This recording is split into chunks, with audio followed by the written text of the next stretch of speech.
मंडळी, लग्नानंतर होईलच प्रेम या मालिकेचा आजचा म्हणजे 5 एप्रिलचा रिव्ह्यू तुम्ही ऐकत आहात. आजच्या भागात रम्या विजय सोबत माइंड गेम खेळून काव्यालाही त्रास द्यायचा प्रयत्न करते. प्रेक्षकांनो, रम्या हे सगळं करून काय सार्थ करणार आहे हे तिलाच माहिती. मला तर बिलकुल काही कळेनासं झालंय. आता मालिकेत नेमकं चाललंय तरी काय. पार्थ आणि काव्या एकमेकांशी सिटी हॉस्पिटलच्या बाहेर बोलत असताना रम्या आणि विजय पलीकडनं आलेत. काव्या भांबावलेली असते की तिच्या आतमध्ये आणखीन एक हृदय धडधडतंय म्हणून. आता इकडे बघा, रम्या विजय सोबत कॉफी पित आली आहे बरं का. तिकडनं विजय म्हणत असतो, अगं रम्या, तुला माहितीये मी कधी साधा पार्किंगमध्ये पण एवढा वेळ घालवला नाही. म्हणजे प्रेमात असल्यावर काय काय करतं ना माणूस. रम्या लगेच त्याचा हात धरते बरं का आणि त्याला म्हणते, विजय तुला लहान मुलं आवडतात का? विजय म्हणतो, हो. अगं मी तुला विचारायला हवं रम्या, हे तू मला विचारतेस. नाही, आवडतात ग, मला खूप आवडतात लहान मुलं. म्हणजे स्वतःची बरं का, दुसऱ्यांची नाही.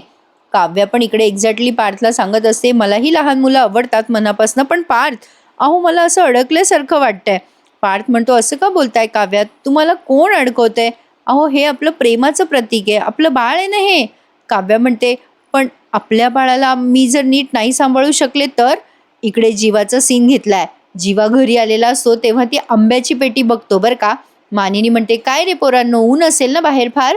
जीवा चिडतो आणि आंब्याची पेटी पाहून म्हणतो, हे काय आहे, ही आंब्याची पेटी कशाला ठेवली इथे? एक काम करा, याच्यासाठी मखर बनवा आणि गणपती समोर ठेवा. मानिनी म्हणते, अगं बाई, तुला आंब्याच्या पेटीचा काय प्रॉब्लेम आला जीवा? जीवा म्हणतो, मला काय प्रॉब्लेम आहे, काय करायचं ते करा, घरभर सजवा या पेट्या. आता जीवा तिथून उठून जातो बरं का राग. म्हणजे ऍक्च्युली तो तिथे बसलेला असतो, पण या दोघी बाजूला जातात. मानिनी म्हणते, काय गं बाई, काही बिनसलं का गं याचं? मानिनीने असं विचारलं. नंदिनी म्हणते, मला नाही माहिती आई काय झालंय. मग नंदिनी येते जीवाकडे पुन्हा आणि म्हणते, काय हो जीवा, काय झालं तुम्हाला, काही बिनसलंय का तुमचं? मग मानिनी म्हणते, अगं मला माहिती आहे ना काय झालंय ते. नंदिनी म्हणते, आई भूक लागली असेल का यांना? मानिनी म्हणते, म्हणजे काय? अगं असंच झालं असणार आहे. अरे जीवा, तुझ्यासाठी छान मसुराची आमटी केली आहे, तुला आवडते ना, तू खूप दिवसापासून म्हणत होतास ना आई कर कर म्हणून. जीवा मानिनीला उलटून उत्तर देतो आणि म्हणतो, हो का, माझ्या आवडीचं पण घरात बनतं? मला तर वाटलं होतं भावी बाबा म्हणजे पार्थ देशमुखांच्या आवडीचंच घरात सगळं बनत असेल. जीवा असं बोलतो आणि उठून जातो. मानिनीला समजेना नेमकं जीवाचं काय बिनसलंय. मानिनी आता जीवाच्या मागे मागे जाते. पुन्हा काव्या आणि पार्थचा सीन दाखवलाय. काव्या म्हणत असते, पार्थ, अहो तुम्हाला माहितीये, अभ्यासाच्या नादात मी कितीकदा चहा उतू घालवलाय हो. डोक्यात कायम माझ्या अभ्यासाचेच विचार असतात. आता मला ना मनात धडकी भरली आहे हो पार्थ. पार्थ, आता छोटं बाळ येणार माझ्या आयुष्यात, ते पूर्णपणे माझ्यावर अवलंबून असणार आहे. मी मी मी कसं सांभाळणार आहे बाळाला? पार्थ म्हणतो, काव्या तुम्ही अभ्यास करा आणि बाळ आहे ना, म्हणजे सगळे आहेत ना बाळाला सांभाळायला, मजेत राहा ना काव्या. काव्या म्हणत असे, पार्थ, अहो पार्थ, मी आई होते पण पण मी खुश नाही आहे हो, असं मला का होतंय? मला मला ना कळत नाहीये पार्थ, कसं बोलू? म्हणजे मी खूप वर्षापासून आय एस व्हायचं स्वप्न उराशी बाळगून बसली आहे. किती वर्ष झाले आय एस करायचं आहे मला, पण मी आतापर्यंत तसा अभ्यासही करत आले, पण आता मला गुदमरल्यासारखं होतंय पार्थ. आता ह्या अनपेक्षित गोष्टी माझ्या आयुष्यात घडून गेल्या खूप. म्हणजे जेव्हा आपलं लग्न झालं तेव्हाही माझ्या आयुष्यात हाच प्रश्न होता की माझं आय एसचं क्षेत्र मी निवडावं की आपलं लग्न. म्हणजे मी कधी ज्या माणसाला विचारातही घेत नव्हते त्याच माणसाने कायम मला सपोर्ट केला. तुम्ही पार्थ, म्हणजे तुम्हालाही असं वाटत होतं ना की मी अभ्यास करावं? म्हणजे तुम्ही मला म्हणाला होतात ना, काव्या अभ्यास करा, तुमची परीक्षा महत्त्वाची आहे. तुम्ही तुम्ही नेहमी आतापर्यंत मला सपोर्ट केलात ना, मग आता तुम्ही असं वेगळं का वागतायत पार्थ? मला कळत नाहीये. माझं मन रेडी आहे की नाही, माझी बॉडी रेडी आहे की नाही या सगळ्यासाठी, मी रेडी आहे की नाही हे कसं तुम्हाला कळत नाहीये? पार्थ म्हणतो, अहो काव्या, तुम्ही मोठ्या झालात ना, तुमची बॉडी रेडी आहे ना या सगळ्यासाठी. प्रत्येक मिनिटाला अहो एक हृदय धडधडतंय तुमच्या शरीरात. तुमचं शरीर तुम्हाला उत्तर देत आहे, फक्त तुमच्या मनाने तुम्हाला उत्तर द्यायचं बाकी आहे.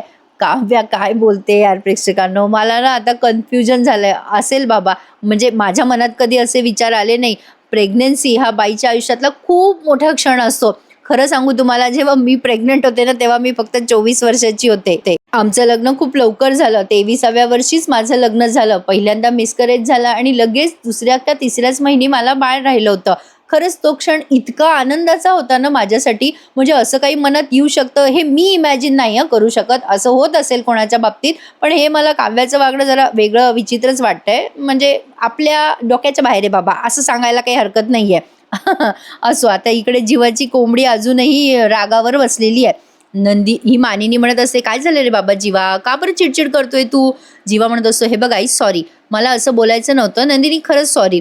अगं, माझा पार्थ दादाबद्दल अजिबात काही राग नाहीये. मी त्या दोघांसाठी खुश आहे, मनापासून खुश आहे.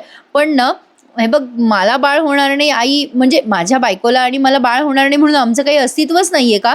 म्हणजे बघ ना, माणूस म्हणून, जीवा म्हणून, मुलगा म्हणून, जावई म्हणून काहीच अस्तित्व नाहीये का माझं?"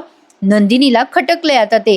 जीवा स्पष्ट म्हणतो, "कसे बोललेत ग नंदिनी तुझे बाबा माझ्याशी? नाही, सांग ना तूच नंदिनी, कसे बोलले तुझे बाबा माझ्याशी? काय जीवा, बरा आहे का? बस एवढंच. पार्थदादाशी बोलले म्हणजे त्याला अगदी मिठी वगैरे मारली, त्याला आंब्याची पेटी दिली, माझं काही महत्व नाहीये का? मला सांग ना नंदिनी, जर आपल्याला बाळ होणार नाहीये तर कोणी आपल्याला किंमत देणार नाहीये का मग?" अरे देवा, प्रेक्षकांनो, त्या नंदिनीने काय काय करावं आणि कोणाकोणाला उत्तर द्यावं तसं म्हणायचं नाहीये मला. पण बघा ना, बिचारी नंदिनी मुळातच एक मॅच्युअर्ड मुलगी त्यांनी दाखवली आणि तिच्या बाबतीत त्यांनी हे सगळं असं दाखवलंय. खरं तर हे दुर्दैवच आहे बिचारीचं. पण आता अजूनही कितीतरी गोष्टींना नंदिनीला सामोरं जायचंय प्रेक्षकांनो. एखादी स्त्री किती सगळं सांभाळते ना, म्हणजे आपल्या नवऱ्याचा राग, माहेरच्यांची बाजू सांभाळणं, किती सगळं मॅनेज करावं लागत असतं प्रेक्षकांनो बाईच्या जातीला. खरंच बाईचा जन्म घेणं सोपं नाहीये म्हणतात ते खरंय. पुरुषांचाही जन्म घेणं सोपं नाहीये. प्रत्येकाच्या बाबतीत एक वेगवेगळे मतमतांतरे असू शकतात. असो, तर आता इकडे बघा, रम्या मुद्दाम विजयला विचारते काव्य आणि पार्थ समोर, "विजय, बाळ होण्यासाठी जर मला माझा वेळ हवा असेल तर?" विजय म्हणतो, "हो, हरकत नाहीये. अगं आई, तुला व्हायचंय, 9 महिने बाळ तुझ्या पोटात वाढणार आहे. तुला बाळ कधी हवंय त्यासाठी तुला तो वेळ घ्यायलाच हवा, म्हणजे त्याचा अधिकार तुझ्याकडेच असेल." रम्या लगेच म्हणते, "हो, खरंच, रिअली सो स्वीट." आता लगेच काव्याचं लक्ष जातं बरं का त्या रम्याच्या आणि विजयच्या बोलण्याकडे. मग विजय म्हणतो, "अरे रम्या, अगं बघ ना, काव्य आणि पार्थ तिथेच आहेत." मग रम्या लगेच म्हणते, "अरे हो, चल ना, भेटूयात त्यांना." रम्या आता लगेच पार्थ आणि काव्यासमोर येते आणि म्हणते, "अरे वा, व्हॉट अ कोइन्सिडंट. अरे पार्थ, आम्ही आता लहान बाळांबद्दलच बोलत होतो." विजय म्हणतो, "हो ना काव्या, तुझं अभिनंदन, आणि पार्थ तुमचं सुद्धा." काव्याच्या चेहऱ्यावर जरा 12 वाजलेले असतात. मग तो विजय विचारतो, "काय झालं? काही टेन्शन आहे का तुम्हा दोघांना?" पार्थ म्हणतो, "नाही नाही, कसलं टेन्शन, काहीच टेन्शन नाहीये." मग लगेच रम्या म्हणते, "अरे विजय, असं का बोलतोयस? इशू आणि यांच्यात? अरे शक्यच नाहीये. तुला माहितीये हे दोघेही खूप आयडियल कपल आहेत. अरे आयुष्यातले एवढे इशू पार करून यांनी दुसऱ्यांदा लग्न केलंय विजय. You don't know. अरे हे काही इशू वगैरे करणार नाहीत कधी, कधीच नाही रे. आता तर बाळ पण होणार आहे त्यांना." "ए विजय, तसं सॉरी बरं का, पण मी कम्पेअर करत नाहीये, पण लग्नानंतर मला नाही या दोघांसारखंच आयुष्य हवंय. तुला माहितीये, अरे पार्थला जर तू काही बोललास ना तर त्याची फिसकारलेली मांजर आडवी येते, आणि तू काव्याला जर काही बोललास तर तिचा हा बोका लगेच नखं काढतो बरं का." पार्थ आता बघत असतो बरं का काव्याकडे. यांच्या नात्याचा विनाकारण तमाशा होतोय बरं का प्रेक्षकांनो. आपण हे सगळं मालिकेपुरतं चर्चा करतोय बरं का. रम्या म्हणत असते, "काही काय विजय, हे दोघं एकमेकांशी भांडूच शकत नाही माहितीये." विजय म्हणतो, "ओ सरप्राईज, छान आहे, छान आहे." रम्या म्हणते, "अरे विजय, आता तर बाळ होणार आहे या दोघांना. मला तर अजिबात वाटत नाही हे दोघे कधी भांडत असतील." "अगं काव्या, आत्ताच मी विजयला म्हणत होते की लग्नानंतर जर बाळ होण्यासाठी मला माझा वेळ हवा असेल तर." विजय लगेच म्हणतो, "अगं म्हटलो ना तुला मी देणार." "अगं बाळ तसंही तुझ्या पोटात वाढणार आहे, ते कधी कधी होऊ द्यायचं, कधी नाही, याचा संपूर्ण अधिकार तुझ्याकडेच असणार आहे. आई होणं हा चॉईस असायला हवा, ऍक्सिडेंट नाही." लगेच काव्या म्हणतो, "ओ विजय, म्हणजे बरोबर आहे तुमचं. आई होणं हे चॉईसच असायला हवं, ऍक्सिडेंट नाही." विजय आता काव्याला खूप ऑब्झर्व करत असतो बरं का. ऍक्च्युली रम्या समजतीये तेवढा बावळट हा विजय नाहीये बरं का. तो ऍक्च्युली खूप स्मार्ट दाखवलाय प्रेक्षकांनो, आणि हा विजयच रम्याला बरोबर ताळ्यावर आणेल बघा. खूप मस्त दाखवतील ते पुढे मालिका. सध्या जरा बोरिंग सुरू आहे. काव्या आता पार्थकडे बघते, तो टोमणा मारून, म्हणजे मुद्दाम काव्याला मॅन्युप्लेट करायचा प्रयत्न चालू आहे रम्याचा. रम्या मनातल्या मनात विचार करते, "वा रे मेरे विजय, काय मस्त टोमणा मारलायस. आता या मुद्द्यावरून या दोघांमध्ये चांगलीच गुंतागुंत होणार आहे, मजा येणार आहे आता." रम्या मनातल्या मनात विचार करत असते. काव्या म्हणते, "चला येतो आम्ही, पार्थ आता काव्याला दरवाजा उघडून देतो गाडीचा. दोघेही आता निघून जातात या विजय आणि रम्या समोरून. एक सांगू प्रेक्षकांनो, अगदी मनातलं सांगते, काव्या एवढ्या हलक्या कानाची आहे, ये बात हजम नाही हो रही आहे. आयस होणार आहे ना ही मुलगी, आणि रम्याच्या बोलण्यावरनं असं स्वतःचं नातं कसं काय बरं जज करू शकते. वॉट एव्हर असो. आता इकडे जीवाबाची कोंबडी उतरवणं चालली आहे खालून अंड्यावरनं.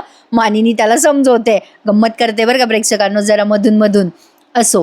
आता इकडे जीवा जरा डोळ्यात पाणी आणतोय, तेव्हा मानिनी त्याला समजवते, ए बाबा जीवा, येडा आहे का रे, असं काही नाहीये आमच्या मनात नंदिनीबद्दल, तुझ्याबद्दल. असं कसं रे असेल काहीही. आणि माणसांची पारख त्यांना मुलं होतात की नाही यावरून नसतं रे कोणी करत.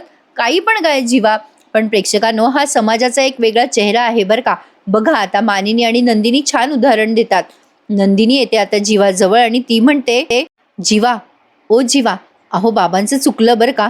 बाबा तुमच्याशी बोलले नाहीत, हे काही ठरवून त्यांनी नाही हो केलं, ते नकळत झालंय हो त्यांच्याकडनं. आणि तुम्ही विचार करा ना जीवा, आज एकदा बाबा तुमच्याशी बोलले नाहीत, तेही न कळता तुमच्या किती जिव्हारी लागलं जीवा. पण जीवा, अशा स्त्रियांचं काय होत असेल ज्यांना मूल होत नाही, त्यांच्याशी ठरवून बोललं जात नाही. एवढंच नाही, त्यांच्या घरचे सुद्धा, समाज सुद्धा, कोणीच त्यांच्या पाठीशी खंबीर उभं राहत नाही जीवा. कोणीही त्यांच्याशी नीट वागत नाही. अशा बायकांना तर शिव्या, शाप, मारहाण केली जाते हो जीवा. नको त्या मानसिक शारीरिक छळाला त्यांना सामोरं जावं लागतं. सगळा समाज त्यांना वाळीत टाकतो जीवा.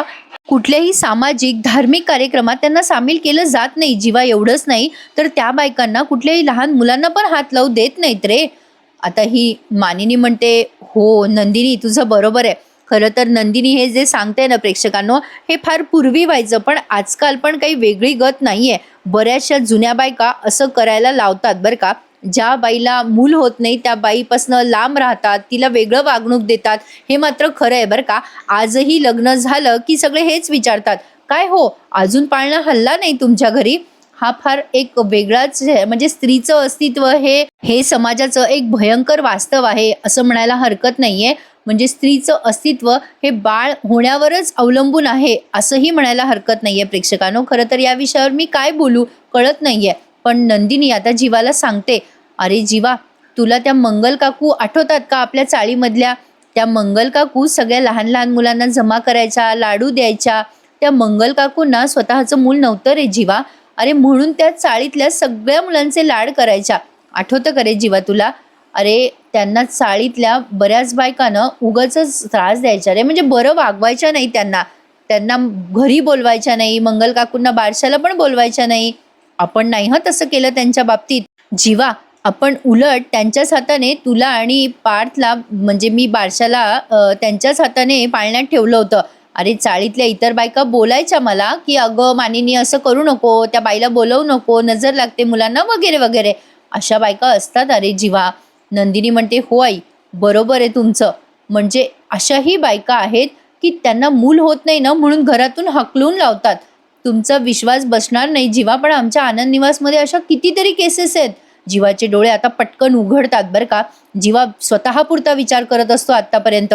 जीवा म्हणत असतो, नाही नंदिनी, आपलं ठरलंय बरं का आता. आपण अशा बायकांसाठी नक्की काहीतरी करायचं. अगं आपल्याला तर मूल होईलच, पण ज्या बायकांना बाळ होऊ शकत नाही ना, अशा बायकांना आपण सपोर्ट करू, मदत करू. नंदिनी तू हवं ते कर या बाबतीत, मी सपोर्ट करेल तुला. तू म्हणशील ते मी करेल. बरं चल. अगं मला भूक लागलीये. बघत काय बसलायत तुम्ही दोघी माझ्याकडे? आई ती आमटी केलीस ना, वाढ ना मला. आंबे खावे लागतील बाबा, माझ्या सासऱ्यांनी आणलेत. असं म्हणून जीवा आता तो विषय टाळतो बरं का. म्हणजे विषय बदललाय त्याने. हाही एक समजूतदारपणाच असायला हवा प्रेक्षकांनो. म्हणजे घरामध्ये वाद सुरू असताना कुठे विषय थांबला पाहिजे हे प्रत्येकाला कळलं पाहिजे. जीवा आता जेवायला जातोय टेबलवर. मानिनी म्हणत असते, येडच आहे तुझं नवरा जरा. नंदिनी म्हणते, हो आई. असो. वसुआत्या आता चष्मा घालून काहीतरी बघत असतात मोबाईलवर. अरे बापरे, वसुआत्याची चष्म्याची फ्रेम लई भारी आहे प्रेक्षकांनो. रम्या घरी आलेली असते तेव्हा वसुआत्या तिला म्हणतात, बस इथे रम्या, अगं जरा सोन्याची चैन बघते मी ऑनलाईन. मग रम्या म्हणते, अगं कशाला माझ्यासाठी सोन्याची चैन बघते आई? मग वसुआत्या म्हणतात, तुझ्यासाठी नाही बघते बाई मी.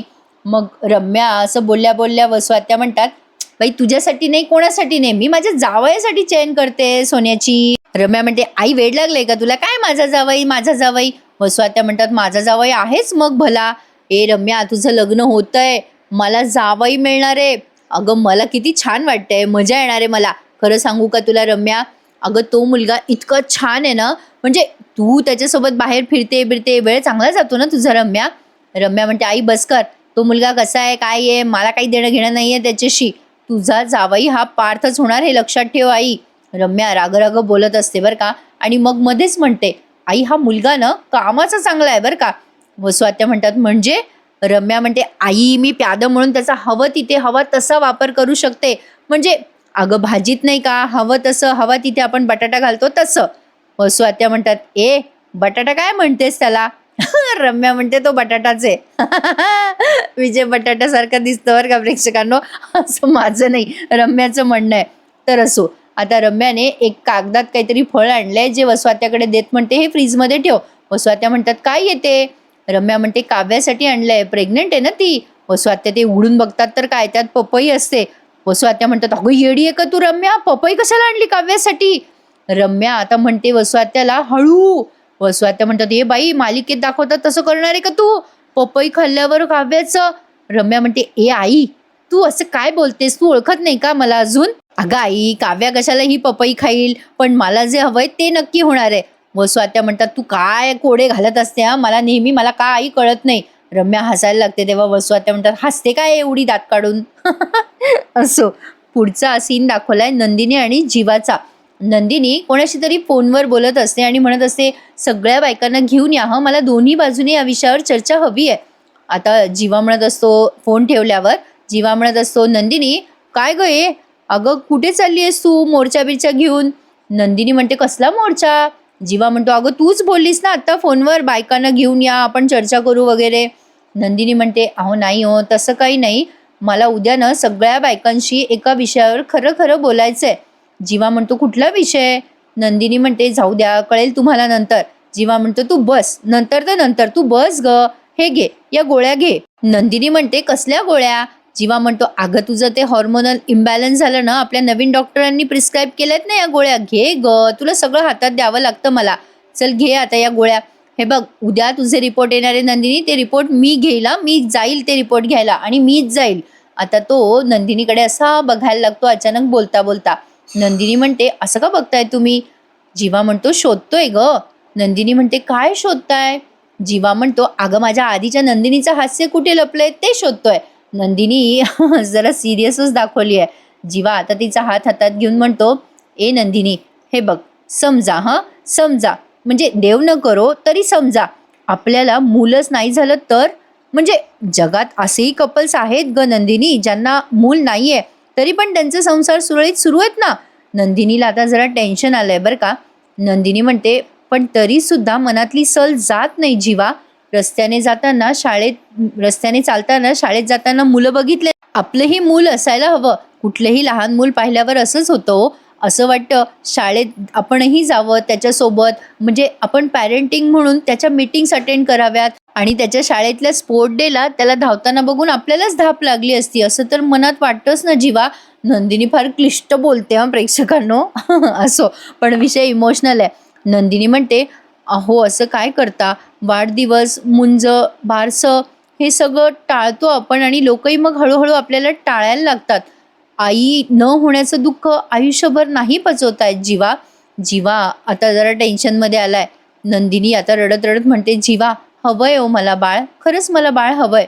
तिच्या डोळ्यात पाणी आलेलं असतं. नंदिनी म्हणते जीवा तुम्ही मला आत्ता प्रश्न विचारला, आता मी तुम्हाला एक प्रश्न विचारते.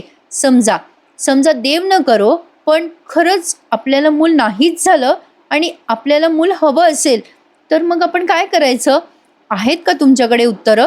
जीवा आता तिच्या या प्रश्नावर काहीच बोलत नाही प्रेक्षकांनो, फक्त तिच्या खांद्यावर हात ठेवतो आणि म्हणतो नंदिनी खूप उशीर झालाय, तू झोप आता. नंदिनीला तिच्या प्रश्नाचं उत्तर मिळालं असावं पण हाच प्रश्न जीवाने तिला विचारला की तेव्हा नंदिनीकडे उत्तर होतं की मनात सल राहत. काय बोलणार प्रेक्षकांनो, आपण या विषयावर कितीही बोललं तरी आपला हा व्हिडिओ कमी पडेल. असो आजचा हा एपिसोड इथेच संपलाय. नंदिनीला फार वाईट वाटतंय. पुढच्या प्रोमोमध्ये आपण बघतोय की रम्याने तो बाउल टेबलवर ठेवलेला असतो हॉलमध्ये. काव्या सांगते पार्थला हा बाउल रम्याने ठेवला रम्यावर चिडतो पार्थ आणि म्हणतो, रम्या माझ्या बायकोपासून आणि बाळापासून लांब राहायचं. तेवढ्यात विजय येतो आणि पार्थचं बोट धरतो आणि म्हणतो, ओ देशमुख, माझी बायको होणार आहे ही रम्या विजय मतकरी. माझ्या बायकोशी बोलताना विजय पार्थलाच धमकी देत म्हणतो, रम्याने म्हणायचं तिला, ती मिसेस रम्या विजय मतकरी होणार आहे. यापुढे माझ्या बायकोशी नडायचं तर आधी मला भिडायचं. रम्या खुश झालीये बरं का. तिचा बटाटा आय मीन टू से विजय चांगला कामाला लागलाय हे बघून. बघूयात पुढे काय होतंय. मंडळी, आता अपेक्षा करूयात की मालिकेत पुढे जबरदस्त ट्विस्ट येणार आहेत. बघूयात. चला तर मग मंडळी, आजचा रिव्ह्यू कसा वाटला कमेंटमध्ये नक्की कळवा आणि सगळ्यांना हॅपी संडे बरं का. काल आपला TTMचा रिव्ह्यू जरा उशिरा आला होता, पण आला, संध्याकाळी दिला. ज्यांनी बघितलं नसेल त्यांनी चॅनलवर जाऊन नक्की बघा. आणि आजचा एपिसोड पण लवकर आलाय बरं का, सकाळी. चला तर मग उद्या भेटूया पुन्हा एकदा लग्नानंतर होईलच प्रेम या मालिकेच्या नवीन रिव्ह्यू मध्ये. आणि तोपर्यंत आजचा हा रविवार एन्जॉय करा आणि माझ्या चॅनलला सबस्क्राईब करायला विसरू नका मंडळी. Take care, bye bye.